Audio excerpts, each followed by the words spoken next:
Hello everyone, welcome back to Review and Rate. Today, we're entering into a world of mysterious ships and disgusting creatures. That's right, we're going to melt those monsters and scan their blood for health to talk about Resident Evil Revelations, a game developed by Capcom and released in 2012. If you're a fan of survival horror, TV show format games, and interesting twists, you won't want to miss this review. Now, let's start swimming and get ready to enter the world of Resident Evil Revelations.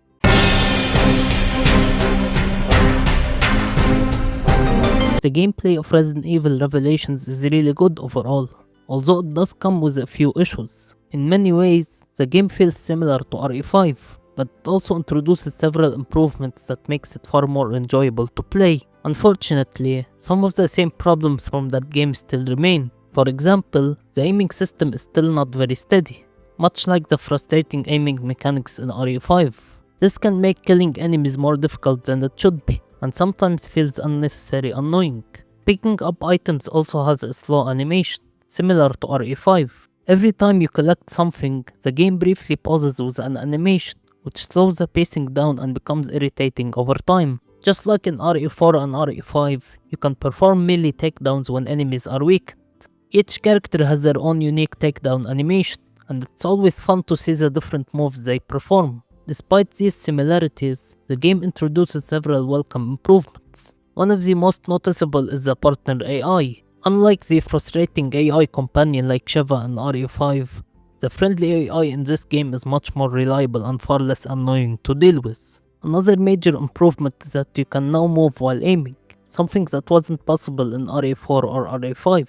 This change makes combat feel much smoother, allowing you to carefully shoot enemies while repositioning yourself to avoid attacks. The knife has also been improved.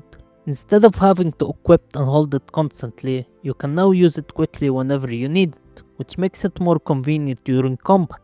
The inventory system is also much better organized. There is more space available, and items are separated into different categories for weapons, ammunition, and treasures. This makes inventory management much easier. You can only carry 3 weapons at a time, but there is an inventory box that allows you to switch between weapons whenever you want. At these boxes, you can also upgrade your weapons using tools you find while progressing through the levels. Another improvement is how enemy encounters are designed. Unlike RE5, enemies rarely swarm you in large groups. This makes combat feel more controlled and enjoyable rather than overwhelming or frustrating. Instead of traditional chapters, the game is structured like a TV show, divided into 12 episodes. Each episode includes a previously on recap and an end of episode reel. I actually really like this format, and it works well for a game that focuses on telling a mysterious story.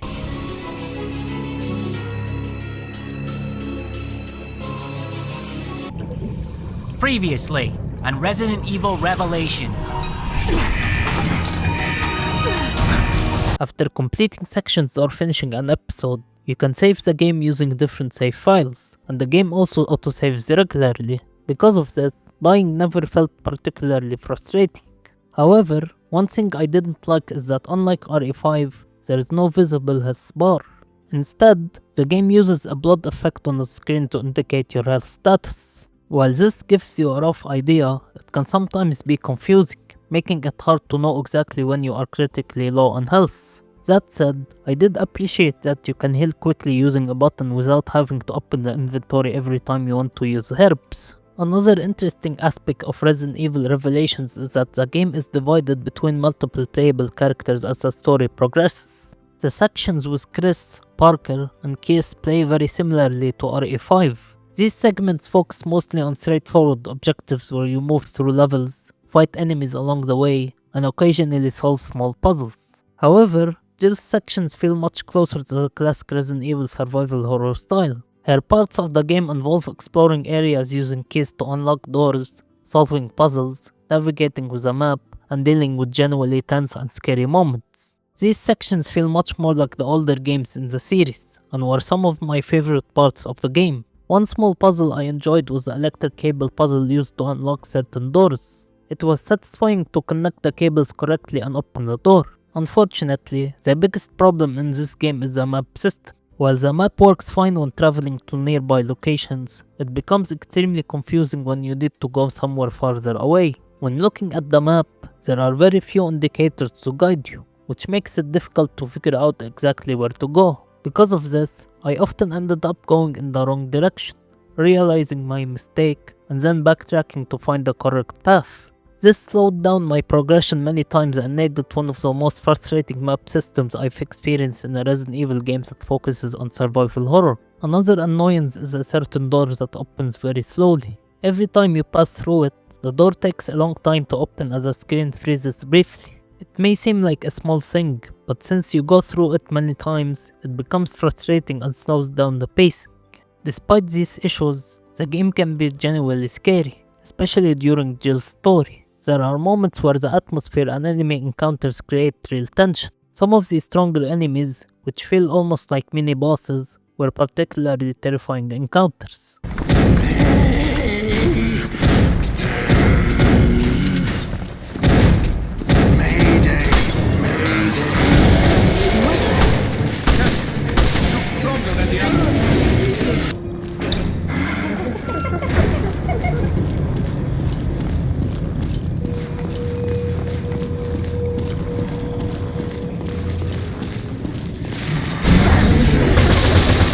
Speaking of bosses, the boss battles themselves are just okay. They can be somewhat fun at times, but they're not particularly memorable. Some of them can even feel a bit annoying, but overall they aren't terrible.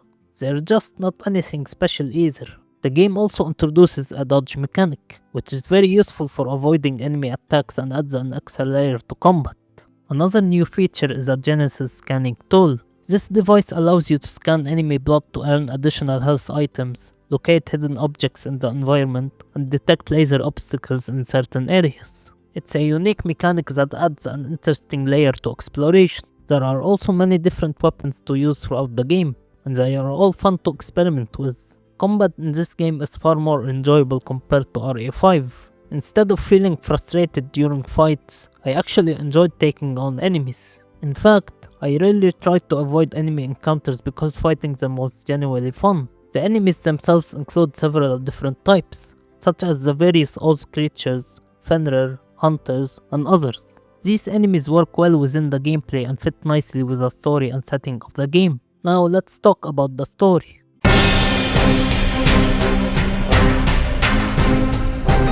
The story of Resident Evil Revelations is good overall, but it has a few problems that prevent it from being truly great.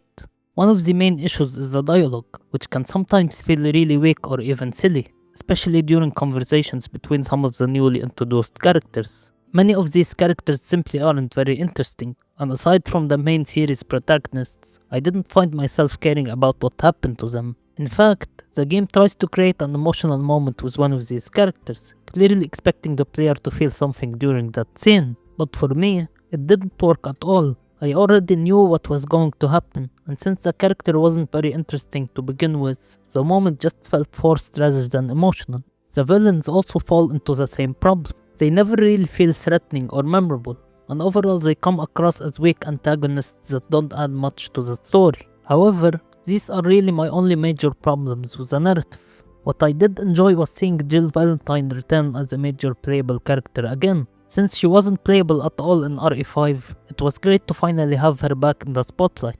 I also always enjoy the interactions between Jill and Chris Redfield. These two characters work very well together and their dynamic feels natural, especially compared to the partnership between Chris and Sheva in RE5. Despite some weak characters and villains, the overall narrative is still engaging. The story includes several twists and keeps a mysterious tone throughout much of the game, which made it interesting to follow. To summarize the story, the events of Resident Evil Revelations take place between RE4 and RE5. Jill Valentine and Parker Luciani are sent to investigate the disappearance of BSAA agent Chris Redfield and his partner Jessica Sherwood. Their last known location is a seemingly abandoned cruise ship called the Queen Zenobia. When Jill and Parker arrive, they quickly discover that the ship is overrun with mutated creatures created by a new virus known as the Abyss. At the same time, Chris and Jessica are investigating a bioterrorist organization called Veltro, a group responsible for previous bioweapon attacks that now appears to have returned. As the story unfolds, several major twists are revealed. It turns out that Veltro was secretly manipulated by the Federal Bioterrorism Commission. The organization's director, Morgan Lansdale, staged events years earlier in order to justify the creation of a powerful anti-bioterror agency. He also covered up the truth behind the destruction of Terra Gracia, a floating city that was destroyed when satellite weapons were used to stop a massive bioterror attack. In the final act of the story, Jill and Chris reunite and successfully stop the spread of the T-Abyss virus. Morgan Lansdale's crimes are exposed, and the BSAA realizes that the global threat of bioterrorism is far larger than they originally believed. The ending also hints that bioterrorism networks around the world are continuing to expand, setting up the events that eventually led into RE5 and later games in the series. Let's now talk about the graphics.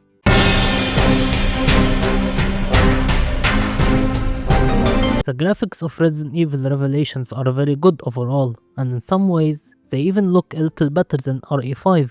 However, considering the game's age, the visuals are of course a bit outdated by today's standards. Even so, the game still looks impressive in many areas. The environments are detailed and atmospheric, especially the locations inside the Queen Zenobia ship, which help create a strong survival horror atmosphere. The character models also look good, and the enemies are designed well enough to make them feel threatening and disturbing when you encounter them. So while the graphics may show their age today, they still hold up quite well and do a good job supporting the game's horror setting.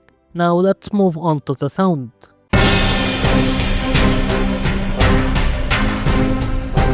The sound design of Resident Evil Revelations is really great and does a fantastic job supporting the game's atmosphere.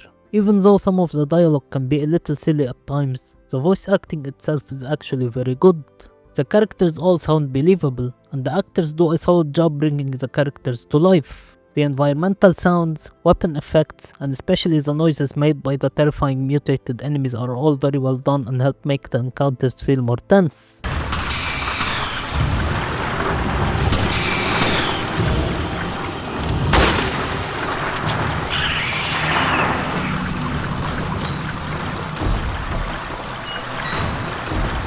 The soundtrack also deserves praise, as it helps build tension during the horror moments and makes the story scenes feel more exciting and dramatic. This thing. Look at it. How is it even alive?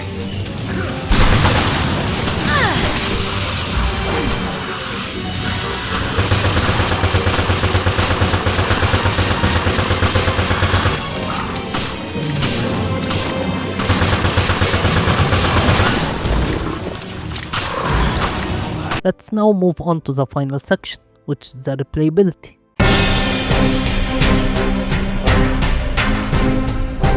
When it comes to replayability, Resident Evil Revelations doesn't offer a lot of options, and even the ones that are available aren't particularly engaging for me, despite the game itself being fun. One of the main extra mods is Raid mode, which is somewhat similar to the Mercenaries mod from RE4, RE5 and RE6. In this mod, you choose a character and fight enemies across levels that are based on locations from the main campaign. While it can be fun for a while, it didn't really keep me interested for long. There's also New Game Plus, which allows you to start another playthrough while carrying over all your weapons and equipment from your previous run. You can also try the game again on higher difficulties if you want more of a challenge. However, personally I'm not very interested in replaying the game. After finishing it once, I felt satisfied with the experience, especially since some of the gameplay issues made me less interested in going through the entire game again. Let's now summarize everything with my overall impression.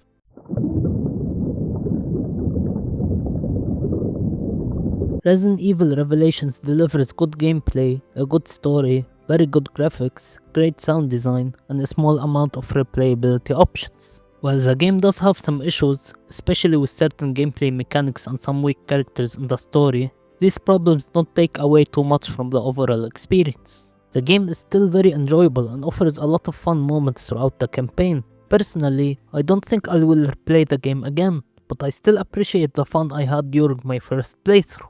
In fact, I enjoyed this experience more than RE5, even though Revelations is not part of the mainline Resident Evil series. Because of that, this is the score it deserves.